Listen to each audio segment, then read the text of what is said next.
Good day, good people. It's me, Dr. Amber Wright. Welcome back to my channel.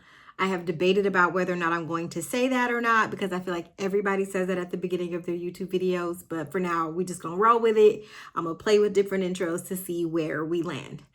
In the first video of this series, of this just like reintroduction of myself to all of you here on YouTube, I talked a little bit about who I am and what I do, my background and things like that. In this video, I just want to talk a little bit more about me because I'm a lot of fun. So I don't know. I just wrote down a few things that I'm going to share with you. I didn't count them. So this is not a top 10 things, fun facts about me. I'm just going to keep going until either I hit the time I've allotted for this video or I've just run out of things to say.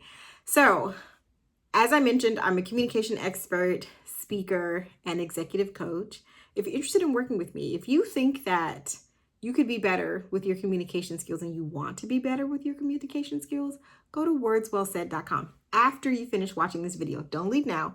When you're done, go to my website. The link is down below to learn all about how we can collaborate and work together, or you can bring me into your organization to lead a workshop with your team. But anyway, let me tell you a little bit about me as a person. So I am from California. I was born in San Pedro, California. Shout out to San Pedro. San Pedro is this little, it's a city, but it's a neighborhood of Los Angeles. But it's not like in Los Angeles proper. It's like at the end. The port of San Pedro is right at the base. Anyway, was born there, but spent parts of my childhood in Dallas, Texas. Well, no, more specifically, Irving, Texas. Then I moved to Miami, Florida for a short time. Then I moved back to LA my last year of high school. So that's always like the fun fact about me is that I went to one of them. I went to 3 different high schools in 3 different states, which is a lot of moving in a really short amount of time for a young person, but I survived. And I lived in Southern California, specifically in Long Beach. So when people ask me now where I'm from, I say Long Beach, California, because even though I was born in San Pedro, I like to say that Long Beach is the city that raised me. It's where I built my whole life. I moved there for college and I stayed until 2021 when my family and I moved just outside of Atlanta, Georgia during the pandemic. So I, again, moved back my last year of high school, went to college, and I got married in Long Beach, had both of my kids there, just started my career there, started my business there. I just have such an affinity for the city of Long Beach. So if you're from Long Beach, what's up to the LBC?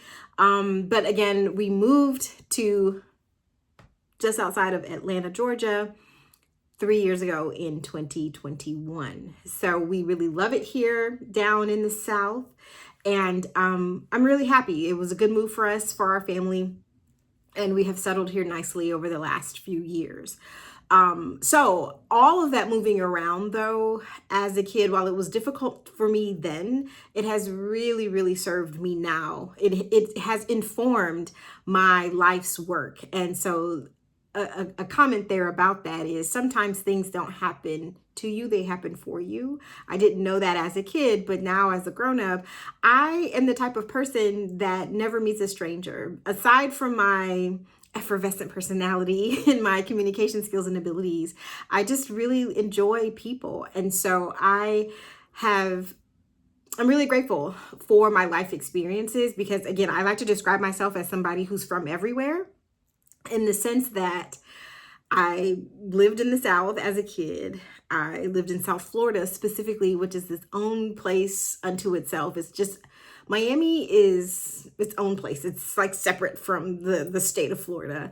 And that's when I really learned about the true value in diversity and I had friends from the Dominican Republic, from Haiti, from Cuba, like from all over. And then there's Black American friends. And that time in my life, I look back on very fondly because, I grew a lot as a young person while I was going to high school in Miami. But anyway, my family is from Central America, so I also kind of have that layer as well, but we're not from the mainland. There's 3 islands off the coast of Honduras. My family's from Roatan, Honduras, Roatan, Roatan, Honduras. And so we're Black people, but we speak Spanish.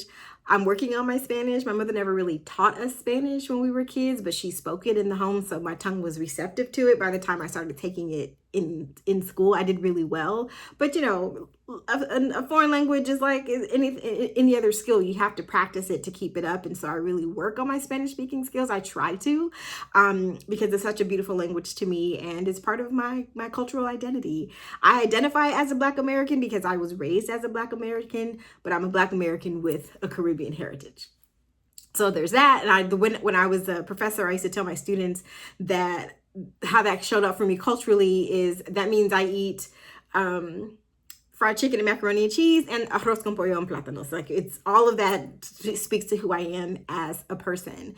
And I just love that. I love that you can never really judge a book by its cover, because you don't know what the pages will say once you finally open the book. And that's like the heart and the premise of my work, and why I want people to be good at communicating, because communication begins with connection. I think it was Oprah Winfrey who said that. Communication begins with connection.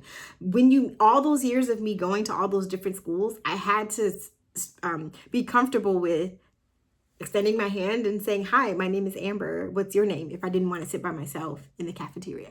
So those are some basic things, because I don't want this video to be too long, but I just wanted to share with you some of my background and how that has informed the way that I show up in my work. So what's also unique about me is my way with people and my way with words are my superpowers.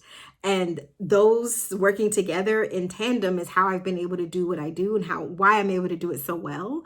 And I'm really grateful for my natural giftings. I feel like my way with people, my way with words, are my natural God-given gifts and talents. And I'm really thankful to have built a career around what I would be doing anyway. So stay tuned for me to share more about that. And I feel like there's so much more to say, but again, we'll keep the series going with me talking to you, learning about my work and how it can help you, and then also just sharing a little bit more about me. Let me know where you're from. Where are you tuning in? What part of the world are you tuning in from? I'd love to know. Let me know in the comments, and I'll see you all again soon in another video. Bye.